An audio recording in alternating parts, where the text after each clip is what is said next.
obviously, but you do provide this particular broker as an option. You just want to run back over what it was about that broker that attracted her to your business. Yeah.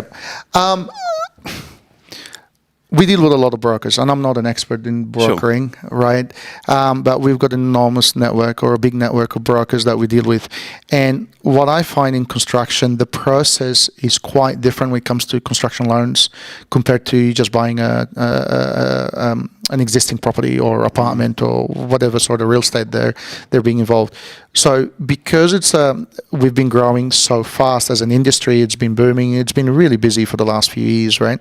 So a lot of brokers who are used to dealing with just your standard real estate, your existing homes or apartments or whatever it is, and that process, when they try and come and do construction loans, unfortunately, and I don't know how else to put this, they have no idea about how construction loans work.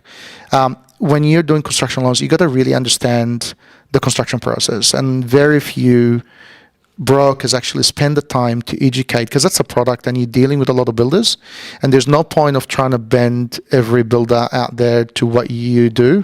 It's important to understand how builders work, how the construction process work, how HIA or MBA contracts or the fair trading contract work or whatever it is, and progress payments, and there's a whole bunch of stuff that come with it. So if you understand how that works, how unregistered land versus registered land gets processed, how put call options happen, when should you get pre-approvals. Like, we get a lot of people buying house and land packages that's not going to register in 6 months and for another 6 months, and we're getting brokers saying no, you have to get pre-approval today. I'm like, your pre-approval gets pretty much voided in 3 months. You're actually doing a disservice to the client.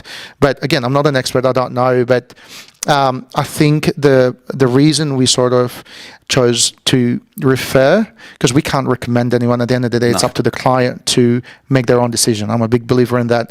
My job is to go, look, have a chat with this. We've had really positive feedback with her. She came in, she understood our process. I didn't have to explain. I had to explain only how Vogue do things, but she understood how construction works. She understood what unregistered means, unregistered land versus registered. She understood what a HIA contract is and what an MBA or master builder's contract looks like, and things like that. So she understood our industry. I was talking to someone that it wasn't a generalist. They actually understood, and then coming in going, okay, how do you guys do this? And then we were able to have a constructive conversation where we were like, okay, here's our process. Here is the bank process. How can we expedite things? Because the last thing we want to do is having people coming in and then waiting for 6 weeks, 8 weeks because the broker missed something because they didn't understand the process, right? So that was one of the big things that was it's just her understanding. She actually spent the effort to understand our industry and how we work, and that was a really big plus for us. It's important, isn't it? That's what I try to impress upon my brokers all the time. Now, we've got a whole bunch of different strategies in place to generate partnerships and, have relationships with different builders and different organisations, accountants, real estate agents, all those sorts of people.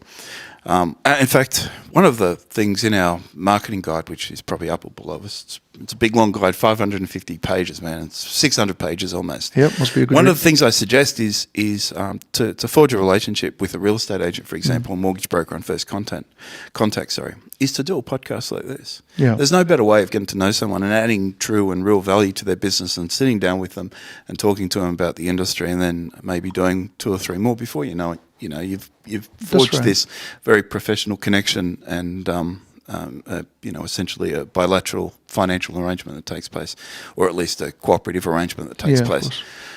And I told you at lunch a few weeks ago, I am going to steal Vogue Homes for one of our guys. No, definitely, I will. And you'll see our process. You'll see what we do for clients. Great. And we won't have to steal you because you'll just gravitate towards us. You'll just not that we'll just be at the top of your list. Obviously, we'll be one of many people. No, but absolutely. we will do that. But it's important for brokers, I guess, to understand.